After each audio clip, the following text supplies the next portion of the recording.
Hello, everybody, and welcome to In the Home Office, Goodspeed Musicals. Oh, I'm getting a lot of reflection, so look, you can see my eyes. Goodspeed Musicals in conversation with writers we love who are all stuck at home during this time. So this week, I'm really excited that we have Janine McGuire and Arri Lawton Simon with us to talk a little bit about their musical Borders and their lives as writers and their other work and all that good stuff. So I'm going to have them join us right now. Hello. Hello. Hi, guys. Thanks for having us. Welcome, welcome. So you have a little bit of a relationship with Goodspeed. You've both been to Goodspeed more than once. So do you want to just talk a little bit about when you were on our campus, when that was a thing that was possible? Yeah, so we actually had two wonderful experiences at Goodspeed. The first was in 2018 when we were Dramatists Guild Foundation Fellows.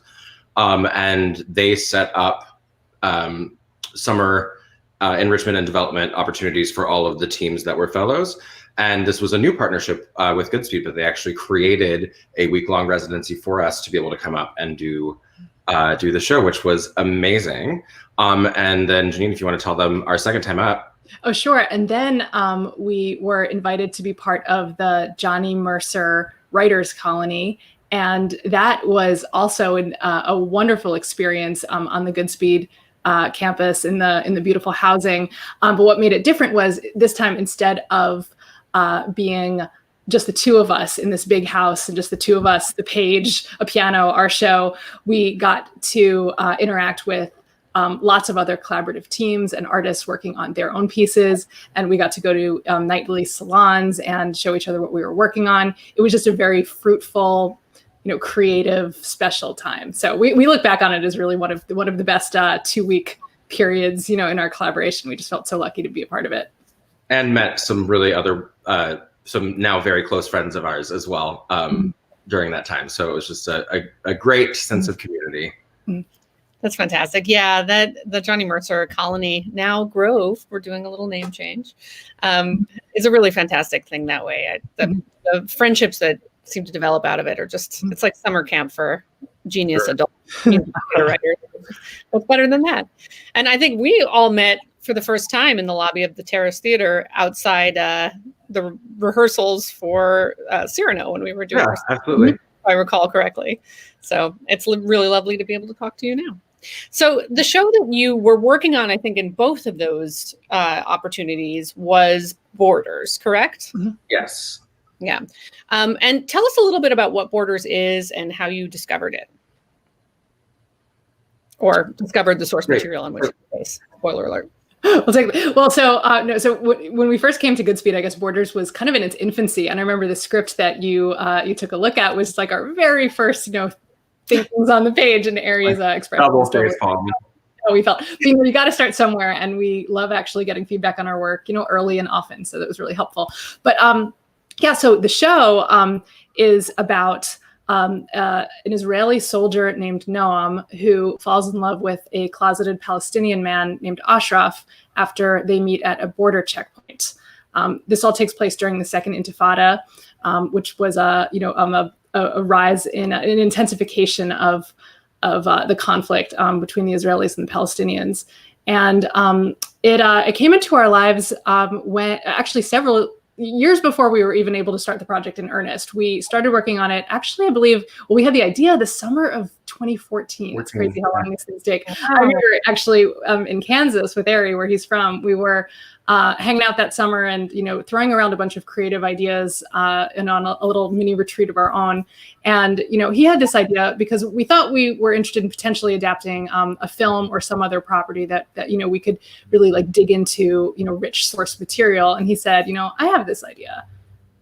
Yes, I had seen the movie on a date and remembered it. And, this like... Does that mean it was Max had like or a bad date? We're really good friends. We're really good friends now. I feel like you're sitting there thinking, like, I could adapt this. You're either having like not a great time with the date or he was like, oh, there's this, I saw this ad for a cool like Israeli independent film, like gay independent film on Cinemax, back when Cinemax did cool gay independent films. And he's like, do you want to watch it? And I was like, sure. And so I remember, and it just always had stuck with me. And Janine and I are drawn, of course, to love stories, because who isn't? But we really wanted to see kind of a sweeping queer romance on a large commercial stage. You know, it's not something that it keeps sneaking in, but we want it front and center. And so we were looking at potential properties, and I mentioned the film The Bubble, which our show is based on, by Eitan Fox and Gala Khossi. And Janine and I watched it together, and she was immediately taken and said, absolutely, I'm interested. Let's look at this. And then we wrote a couple of exploratory songs that we presented at the BMI Workshop, as well as some others, to get feedback. And there seemed to be a lot of interest and excitement about the show. But then it took us a year and a half to actually get the rights to the film. It was a long argument, because we have that. We don't always end happily, but ours was great because we were able to not only acquire the option to to develop our own musical based on the piece, but we also then got to go over to Israel and Palestine and do a lot of just on the ground research and talking to people in all the communities represented, and just really get into the culture. And also we got to hang out with and really got the VIP treatment from the film's two writers. So not only did they entrust us with their baby, but they also really helped us get acclimated and set us up with a lot of little connections and people and threads that ultimately really led somewhere, and in lots of ways really actually got integrated into the piece. So there are absolutely aspects of our own experience there that are in the show now. And I think it was things that felt like small favors from them, just being like, oh, talk to this guy. And for us, it was like completely invaluable and totally mind opening. It was really, really wonderful. I find sometimes when that happens, when you really dive into a topic, when you're surrounding yourself by these people and this culture, that something can happen where you actually find too much material. Did you find that suddenly you had things that you would have loved to put in your show, but that you just couldn't find a place for, or that you had to cut and it just broke your heart? I actually think that that's something that came from our conversation early on. Something that's always stuck with me is this beautiful nugget where you say, don't be too much of an expert on your show. It's like, because we were so excited. I mean, we have hours upon hours of recordings of conversations we had with people and transcripts of things we've written down, and thousands of photographs and all of these things. And you do want to get it all in, because we're working with cultures and people that are somewhat outside of our lived experience. So there are parallels. And in respect to that, we want to represent them with a detail brush and not just in broad strokes. But it's easy to get caught up. And we're very into the Myers-Briggs things. So the S versus N, or like broad scope versus like super detail oriented. And we're both pretty on either side of that. We're pretty in the middle, but it's easy to get stuck with this treasure trove of information and all of the S, such as every detail, but it's not how we live, it's not how we talk, and it's not useful for the audience.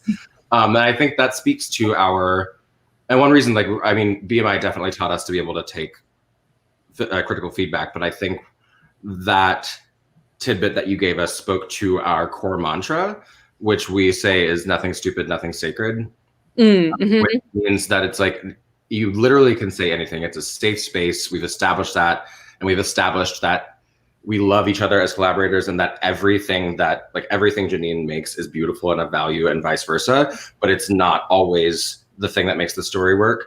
And so the nothing sacred is, it's like, nothing's too stupid to shout out or try, but also nothing's so sacred that it can't be cut if it's not in service of the project. And that was just another facet of that mantra for us, was the don't be too much of an expert. Like, it doesn't all need to be in there. What is your show really about? So thank you for that. I really appreciate that. You're welcome. I promise I didn't ask the question leading you to. Oh no, I know, but I wanted everybody to know that you're such a genius. So there you go. No, it's helpful. What other things did I tell you that helped your show? This is the entire half an hour. Right.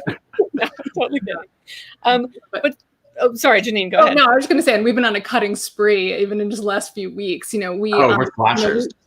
We came up from for air, after our 29-hour reading of the show, which we did in February at the York Theater right before everything shut down. We were very lucky that got in just in time. And it took the summer to really reflect, to think about it, to go through all the feedback that we had gotten from people, to synthesize it.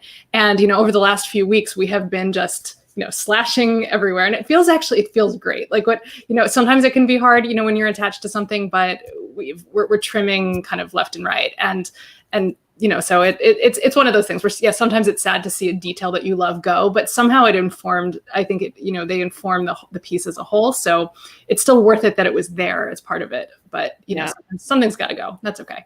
Something's always got to go. In my dreams, I someday have a cabaret of, because when I write something and I cut something, I put it in a dump file. I don't know if you have that where you just you cut it out of the everything there. Yeah, it's not dead. It's just over there. Yeah.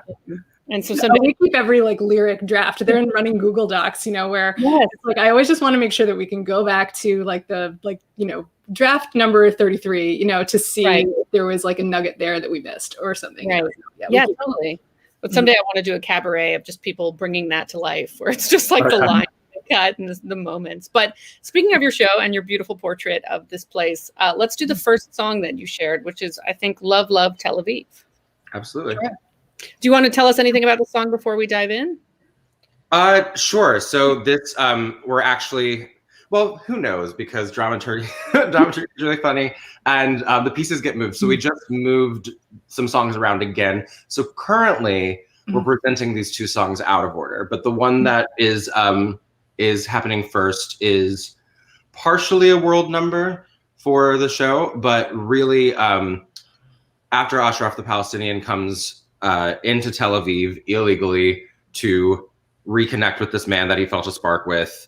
They end up spending the night together, but he's not permitted to be there. It's very dangerous for him, and he's worried about what may happen, but he really has solid feelings for Noam, the Israeli, and Noam knows this, but in a little bit of his privilege, he is kind of being knowingly naive to those dangers, and he's hoping that taking Ashraf on a tour of the city he loves, of Tel Aviv, will convince him to stay. That will be enough to be we can do it here, we can make it here. And so this is just them showing him around to see the city. And the way that it exists in the show between each of the distinctive sections of the song, because they're moving through the city of Tel Aviv, they run into groups of people or vendors or go through a market or whatever. So there are sections of dialogue where we meet some people, and then a big kind of dance sequence that is not represented here musically because it's a concert situation.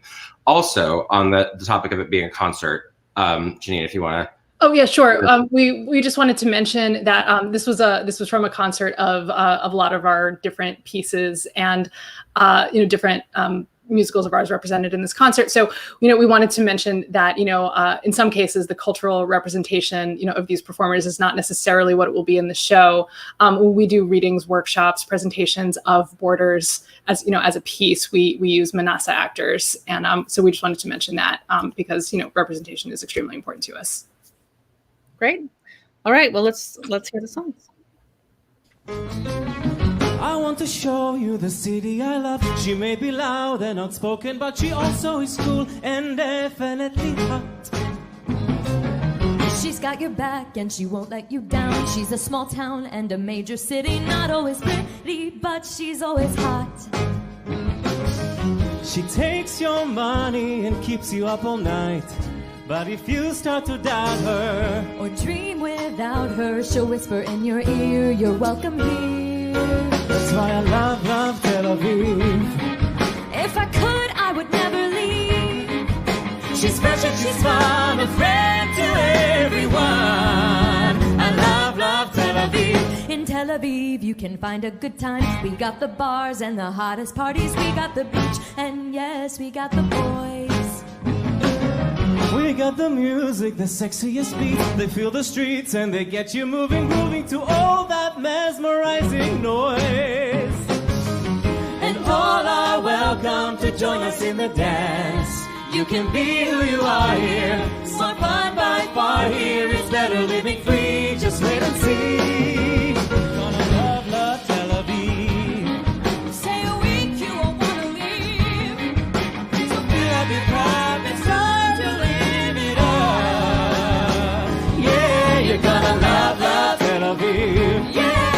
There's hits like you won't believe, but we keep it light, a party every night. Raising glass to Tel Aviv. Here we are in the center of the heat, where King George shaking and Allenby meet. People in and out of the local shops, wearing short shorts and tube tops. God, everyone's hot, dripping sex, Rockin' toned arms and perfect pecs. the hottest guys you've ever seen, looking like they're out of a men's magazine. They strut, they stop, both straight and queer. Is it fair we have all the hotties here? We've got it all, we've got gays for days, stepping in and out of the cute cafes. Set the table, it's a feast. We're the hottest town in the Middle East.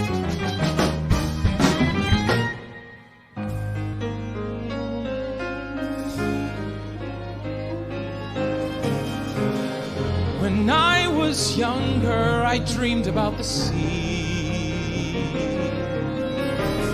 I never dreamed how amazing it would be.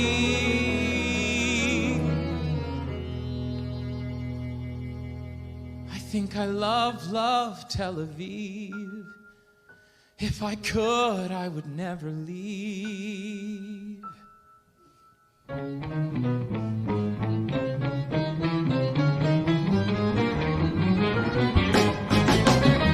Tel Aviv, we have no time to waste, so we prefer to enjoy each other, making the most of moments that we've got.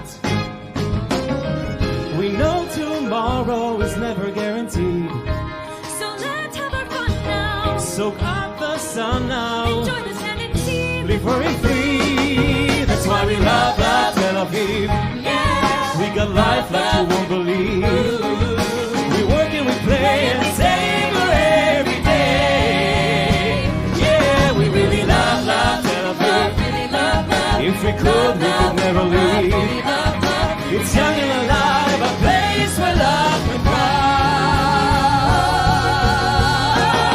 You gotta love Tel Aviv.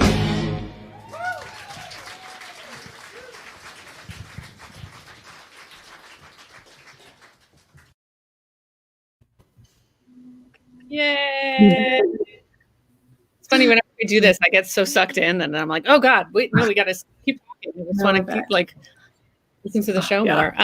That's so special. And I was at the York reading that you did before this quarantine whole began, this whole thing. So I was lucky enough to see the show, and I think it's so wonderful. Also, the "I Will Love You Till Forever" is something that gets so stuck in my head at completely random times, all the time. And I'll be like, why do I have that stuck in my head? And I never know, but that song is just, and to our audience that has not heard that song, you'll just have to wait, and then you'll hear it someday, and then you'll get it stuck in your head, and you'll think of this moment. We'll put it, actually, we just decided to release these concert videos that we've honestly been sitting on for a little while, just because we got busy with things and all this other stuff, but that is one, Le'olam, the Hebrew word for until forever, is a song that is really, really close to us. So yeah, well, absolutely, we'll put that one up. So if anyone wants to come to follow our website or follow us on social media, we're at McGuire and Simon everywhere. We'll put that one up because there's also a beautiful performance of an Israeli singer, Omer Shaya. She was also in that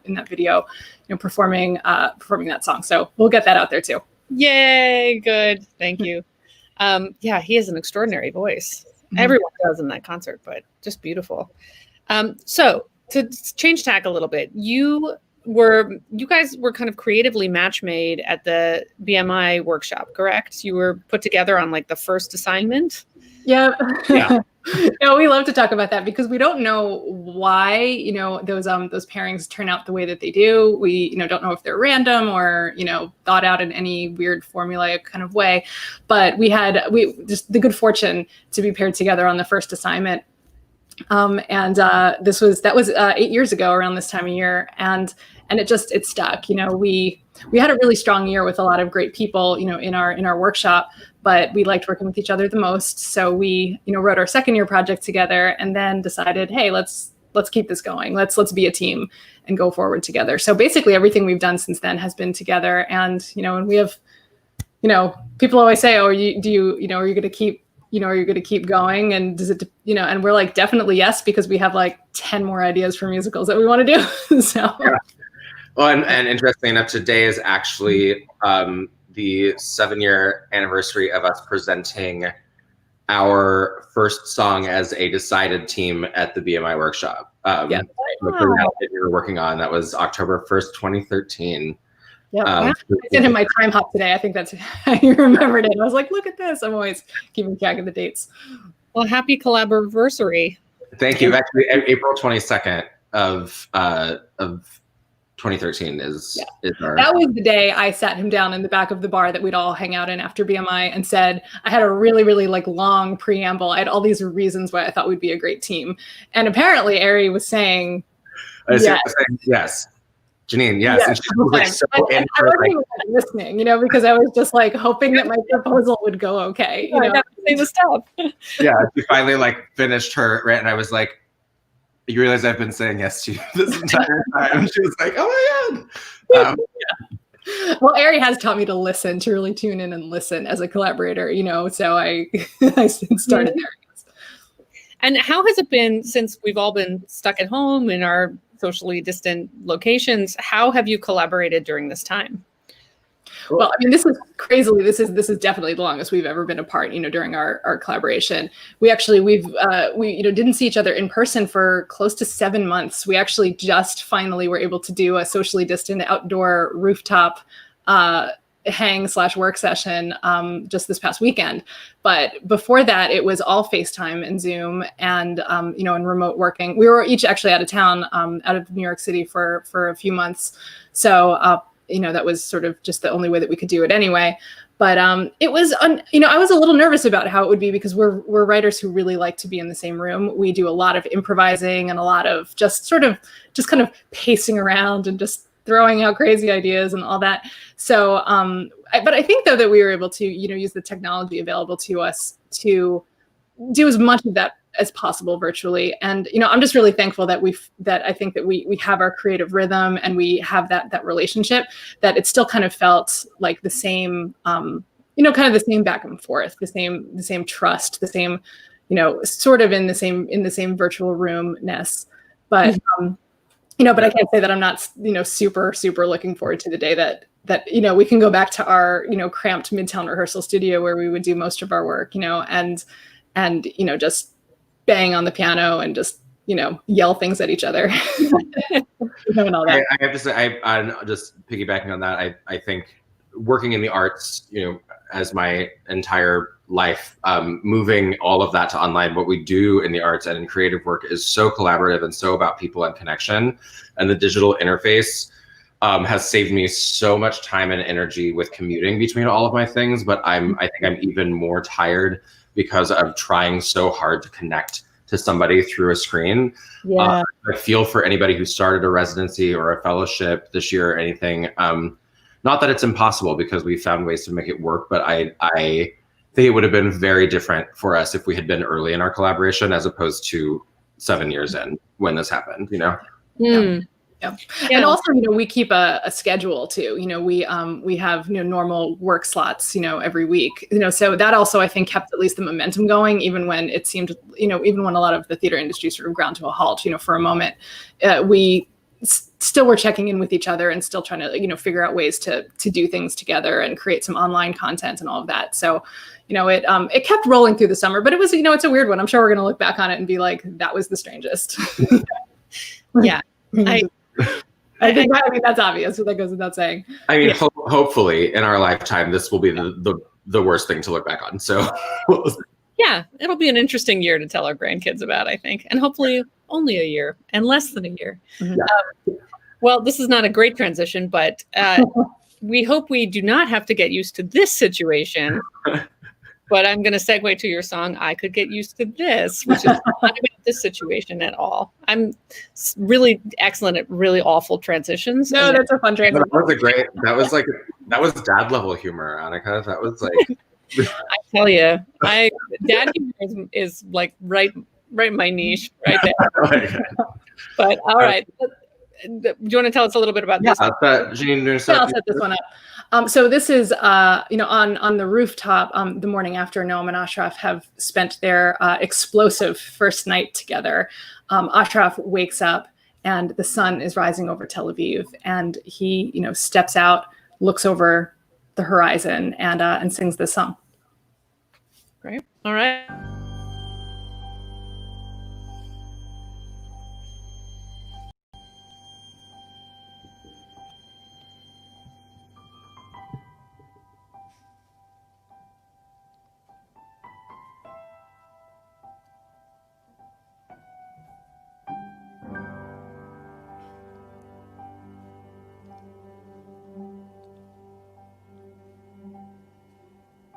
Has the sun always been this bright?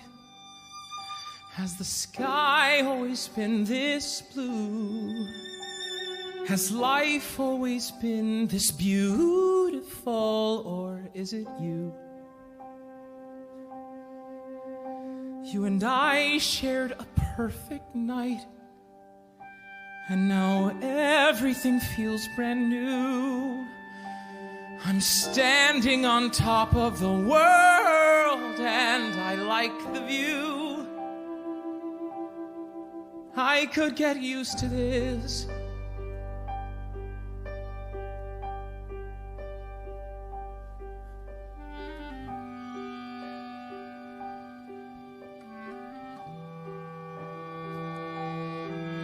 Has a guy ever been so hot? Has his touch ever felt so good? I now see a life that yesterday I never could. And have I ever been so bold? Or have I ever felt so free? Have I ever felt so unashamed of being me? I could get used to this. I could get used to this. Used to sleeping next to someone who holds me through the night. I could get used to loving proudly and waking in the light.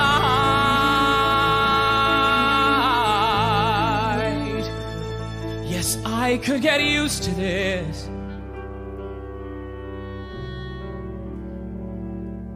I could get used to this. I could get used to.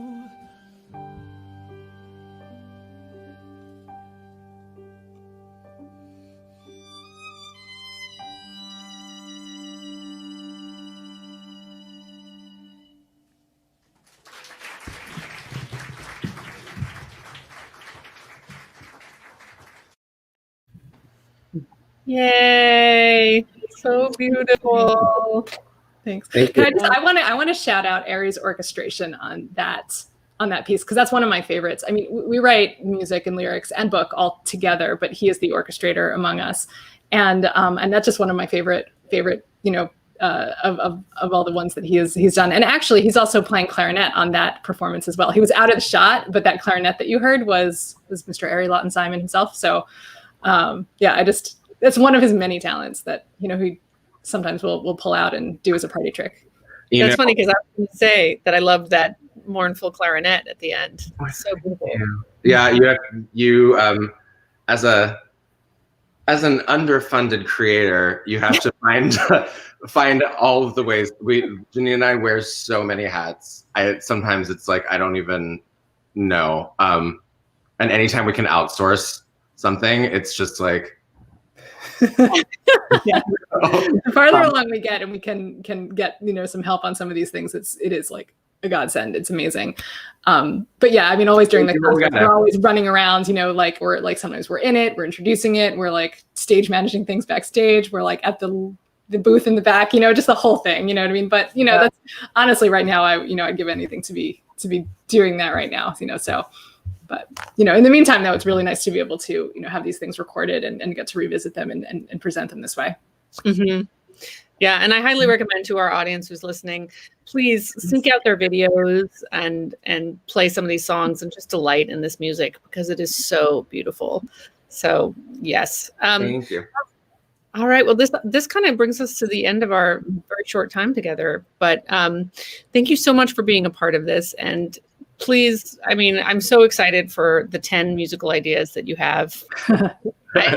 I remembered the number, and I will hold you to it. In the Okay. So, if we live long enough, don't worry. Yeah. Oh, yeah. You got 10 in you. No problem. We got time. No problem.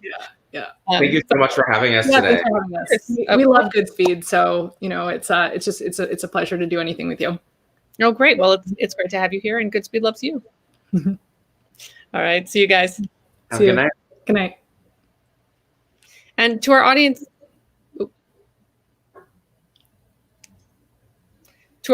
at home, I think I'm live again. I just wanted to say thank you to Janine McGuire and Arri Lawton Simon, but also thank you to you for being a part of this. And please find their videos, find the work of new musical writers. Obviously, this is a terrible time in terms of getting to put that stuff on a stage where it belongs, but stay engaged in this world because there's so much good stuff that's there for you. And also, if you're interested in seeing something that's on a stage, but not necessarily live to you, Goodspeed is doing its virtual gala called Shaking the Blues Away. It's going to be airing on October 29th. It's been filmed all around the Opera House. It's going to be fantastic. So look at our website if you want more information about that. I think it'll be a really great reminder of what it is like to be sharing space with these artists and hearing these things, even when we can't quite do that. So thank you so much to all of you watching. Thank you to our guests, and I'll see you soon. Bye.